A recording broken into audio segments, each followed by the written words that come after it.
Hey there, friends. It's Stephanie Crevens with the Problem Solver School, where I share tips and encouragement so you can fix your hot messes. And today I want to talk about a really sensitive topic, workplace violence. And I don't want to talk about it from the perspective of what you read about in the news and the physical violence that seems to be becoming ever more present in our schools, in our communities, and in our workplaces. I want to talk about the kind of workplace violence that happens on a day-to-day basis that creates toxic cultures, that gets people labeled as unprofessional and judgmental and not a team player. This is hurtful stuff, and I want to talk about it from the perspective of violent and nonviolent communication.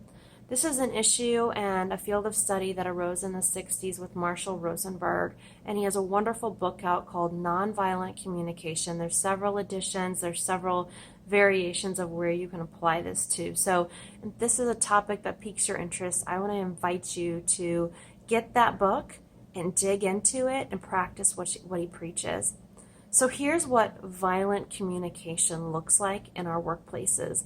And these are things that I help my clients with every day. They're either on the receiving end of this or they are communicating in this way. And their intention is not to be violent. Their intention is not to dehumanize other people, but that's the impact of this kind of language choice. We gossip about people. We justify our actions. We defend ourselves. We act like things are done to us, like we're victims in the workplace. We use statements such as, "You make me feel this way." We separate ourselves from others. We ostracize people from our teams and then label them as bad and no good and not good enough to be a part of us. We're cliquey. This is unbelievably painful to the people on the receiving end of this behavior. They feel lonely, they feel less than human, and it breaks my heart every single day when I hear how we treat each other in the workplaces. The truth of the matter is no one makes us feel any kind of way. We are the ones that create emotional reactions and judgments to situations, and then we label the other people as bad. This is unbelievably hurtful. I don't even have words for the level of loneliness that can create in our organizations, because I know I have done it to people. I'm being dead honest with you guys. And I know I've been on the receiving end of being ostracized. I one time, when I worked at a nonprofit, had a board member write a lengthy letter to the program director explaining all the things that I had done to ruin a program at an organization. This program had been around for 10 years. It had been in decline for 5 before I even joined the organization. That was unbelievably hurtful to have a leader of our organization purposefully articulate a message of how I, Stephanie Crevens, had ruined something. And it wasn't even done in a transparent manner. It was done in a secretive way. So painful, you guys. Like I said, I know I have been the person that has ostracized people at a team, have created the us versus them, pitted one team against another so I looked good. And I'm guessing if you're watching this too, you've done some of these behaviors too. I want to introduce you to another way. This is based on Marshall Rosenberg's work, Nonviolent Communication. So instead of labeling people, instead of judging people, instead of telling them, "You make me feel this way," instead, we need to articulate our observations of their behaviors.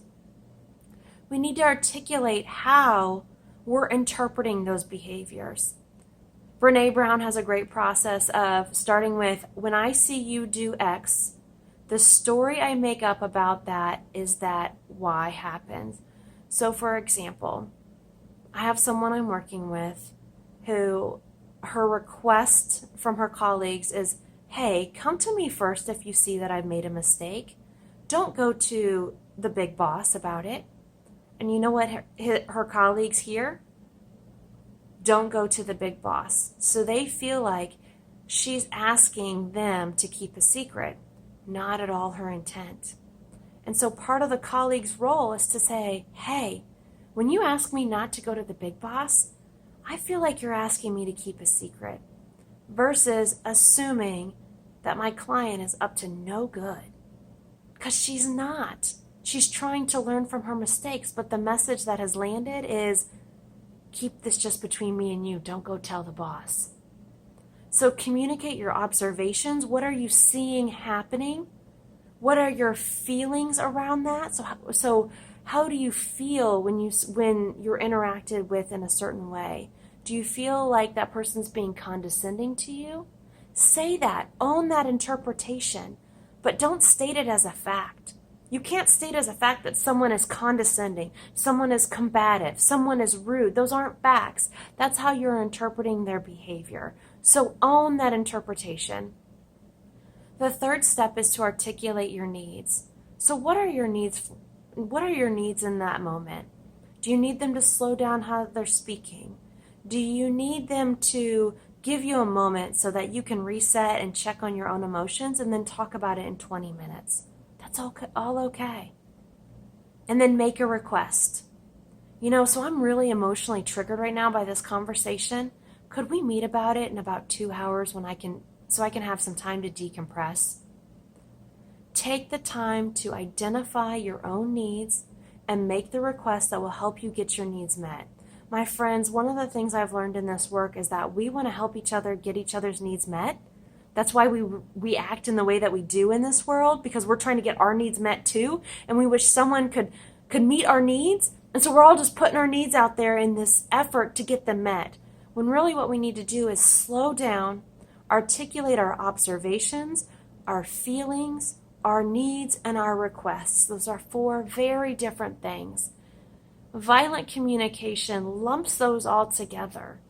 And instead, I want to invite you into the nonviolent communication way, where it's less aggressive. It's not even passive. It's an assertive way to connect with other people. But what it does is it mandates that we treat other people just like human beings, just like we are.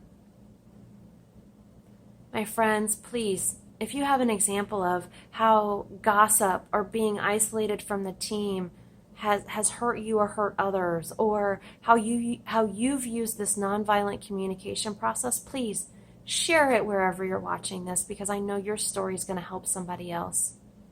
And now I want to invite you to get off the internet and be a problem solver that not only gets shit done, but connects with other human beings in a positive way in the process. I'll see you soon.